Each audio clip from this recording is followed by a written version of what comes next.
कि सदर Donald Trump इस वक्त खिताब कर रहे हैं। And at the end, last minute, they said, no, we're not going to do that, and they got hit. Remember 60 days, and then came the 60. 61 is going to become a very famous number. That was one hell of a hit, that first hit. That was one hell of a hit. Not sustainable, to be honest. That's where it ended. It ended on the first night, yes. Is it too late, though? Do you think it's too late to now? Not really, nothing's too late. The only thing too late is Powell. Powell's too late. Too late, Powell. Have the Iranians reached out to you, Mr. President? What? Have the Iranians reached out to you? Yes. And what did they say? I said it's very late. You know? I said it's very late to be talking. Mr. President. We may meet. It's. I don't know. There's a big difference between now and a week ago, right? Big difference. President, you said we may meet. Just about said we may meet. Is this about Vance and with possibly going to talk about? It's about anybody.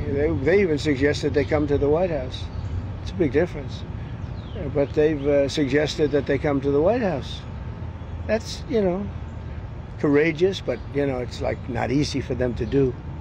But they suggest, because I can't go now because of what's going on. I had to come back early from the G7, which was terrific, by the way, in Canada. Really terrific, good people. Is there a possibility of next week or sooner that you're Well, I don't know how much longer it's going to go on. I mean, they're totally defenseless. They have no air defense whatsoever. We've totally captured, you know, we've totally captured the air, Brian. Yeah, Mr. President, you've been fairly compassionate towards the Iranian people.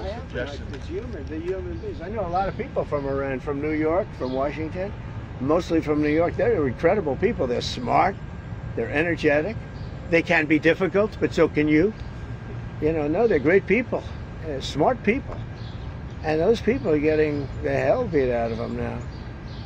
And it's really a shame. It's so stupid. It's so stupid. It's another one, you know. Russia, Ukraine is so stupid. Would have never happened if I was president. You guys agree with that, right? Would have never happened if I was president. Putin would have never done it. And I spoke to him yesterday, and I said, you know, he actually offered to help mediate. I said, do me a favor. Mediate your own. Let's mediate Russia first, okay? I said, Vladimir, let's mediate Russia first. You can worry about this later. But I think that's going to work out too, but it's so many people. The big thing with that one is far more people are dead than have been reported in the Ukraine, Russia. Many, many more people.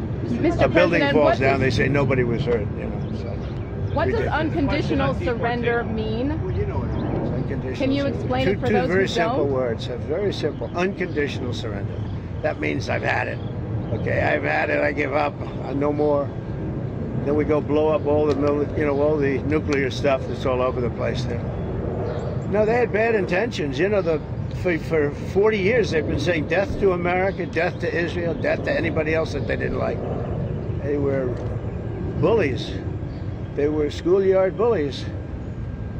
And now they're not bullies anymore, but we'll see what happens. Look, nothing's finished until it's finished. You know, war is very complex. A lot of bad things can happen. A lot of turns are made, so I don't know. I wouldn't say that we won anything yet. I would say that we sure as hell made a lot of progress, and we'll see. The next week is going to be very big, maybe less than a week, maybe less. But is there anybody here that said it would be okay to have a hostile, very, you know, zealots really, but to have a hostile country have a nuclear weapon that could destroy 25 miles, but much more than that, could destroy other nations just by the breeze blowing the dust. You know, that dust blows to other nations and they get decimated. This is just not a threat you can have. And we've been threatened by Iran for many years. You know, if you go back and look at my history, if you go back 15 years, I was saying we cannot let Iran get a nuclear weapon. I've been saying it for a long time. And I mean it more now than I ever meant it. Yeah. Mr. President, a question on deportations, Mr. President. You said last week that changes would be coming for farmers who have seen a lot of the workers they rely on taken away. But then DHS said this week that worksite enforcement would remain in place, that it's a cornerstone. So what's your message to farmers? Everybody's right. Look, we got to get the bad people out of here first, and we're doing that. We're taking them out by the thousands. Murderers, drug dealers, people that are mentally insane from insane asylums. What they gave to us, fellas, they gave. Oh, do we have anybody in here that's a member of the? No, I don't think so. You've known all these people for a long time. Any illegal immigrants in here? No? If they were, they'll find out. Right. They'll be checking you. You won't believe your whole life will be destroyed because of this press conference. Watch, they'll destroy these people. I didn't want to tell them that before this stood up. They'll end up being, oh, he's a so-and-so. This one is from you know where. Don't worry. I think you're going to be okay. Sir. I'll be right behind you. Far behind you. I'll be right behind you. Now look, we have to take care of our farmers. We have to take care of people that run leisure, hotels. I mean, we have to take care of them. But most importantly, we have to get the criminals out of our country. And Biden let in thousands and 11,888 murderers. Many of them murdered more than one person. Can you believe it? Many, almost 50% of them murdered more than one person. He let them into our country. They emptied out the jails of countries from all over the world, from the Congo, from Venezuela, from all over the place. They emptied out the jails, many of them. I would. If I were running one of the countries, I would have emptied out my prison population into the U.S., and many countries did. And we're getting them out, okay? We're getting them out. Thank you very much. Let's watch this. Brian, go ahead. Are you okay? I'm just going to follow up on the immigration real quickly. Yeah. Can you comment on the impact of the Trump card and how much Yeah, we have a thing called the Trump card. This has not been done before or thought of. And for $5 million, this is usually people that would either be working for companies like Apple, I think is going to buy a lot of them, because they can't get people into the country. You know, if you come in through the southern border, you have no problem. You can be a criminal, you can be a drug dealer, and you have no problem. But if you go and graduate #1 in your class from a great school, you can't get a job because there's no access to getting it. You can't get a green card.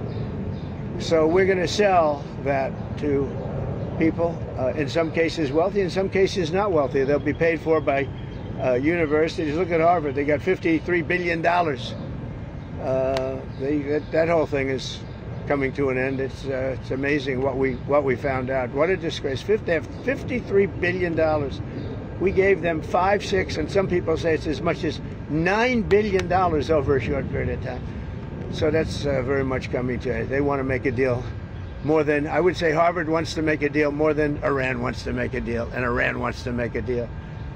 I mean, a lot of things, look, a lot of things are happening on a lot of fronts, Brian. A lot of good things are happening.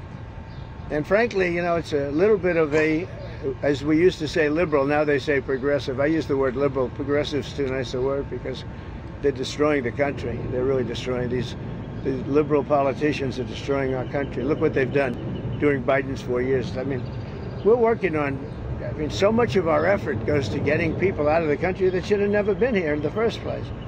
What he's done to this country is not him. He had no idea what was going on. Everybody knows that. It's other people.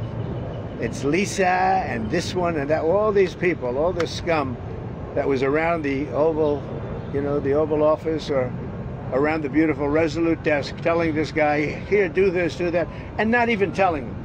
They just go over to the auto pen and sign whatever the hell they wanted to sign. Because say what you want about Biden, he wasn't for open borders. He wasn't for transgender for everybody. He wasn't for men playing in women's sports. But he has no idea what the hell, he has no idea. And they were very upset. They wanted Bernie Sanders. And after about a week of this guy, they said, wait a minute, we just hit gold. This guy has no clue. He'll do anything we tell him. And then they realized they don't even have to get permission. They just go up to the auto pen. That's a subversion. That's a takeover of our government. And you people ought to start looking at it. That's a takeover. Not only did they cheat, I guess you saw yesterday came out with China and the license plates. Tens of thousands of cards. They used those cards to vote on the second election, my second, the one 2020. Because as everybody here knows, I won that election by a lot. But the only good thing I can say is this is a much more historic term than I think I could have had as a second term. This is a much more historic election. And now we're going to put up a beautiful flagpole, and we're going to put up a flag. And I hope you enjoy it. And let's see how real people work. These are real people. You're not real people. Your job is to reach it. Okay? Thank you very much. How tall is the flagpole? Close to 100 feet. Real quick on Pakistan, sir. You have a meeting today with the Pakistani Army Chief of Staff. What are you looking forward to achieving diplomatically? Well, I stopped a war. between Pakistan. I love Pakistan. I think Modi is a fantastic man. I spoke to him last night. We're going to make a trade deal with Modi of India. But I stopped the war between Pakistan and India. This man was extremely influential in stopping it from the Pakistan side, Modi from the India side, and others. And they were going at it, and they're both nuclear countries. I got it stopped. I don't think I had one story. Did I have one story written about it? I stopped the war between two major nations, major nuclear nations. I don't think I had a story written about it, but that's okay. You know why? The people know. The people know. Did anybody write that story about the war? Did anybody? Did you write it? We wrote one. We all wrote it. Did you write it? Yeah. Just one more. You wrote it. On the flagpole, sir. When does your patience run out with? Any adjustments that need to be made for Marine One departures and arrivals? No, we put it so that Marine One is very far away. We did it in conjunction with the Air Force, with everybody, and everybody signed off on it. Now we have to have it far away. It's very far from Marine One's out there. It's out in the field. So you have to have a certain distance. We're about 3 times that distance. Okay? Thank you very much, everybody. Can you share what you think Prime Minister Netanyahu about getting involved? अमरीकी सदर Donald Trump media से गुफ्तगू कर रहे थे। उनकी जानिब से कहा गया कि ईरान से मुतल्लिक बहुत देर हो चुकी है। ईरान को हमने 60 दिन का वक्त दिया था। उनकी जानिब से भी कहा गया कि मैंने इंडिया और पाकिस्तान के दरमियान जंग बंदी करवाई है और मैं पाकिस्तान से बहुत प्यार करता हूँ।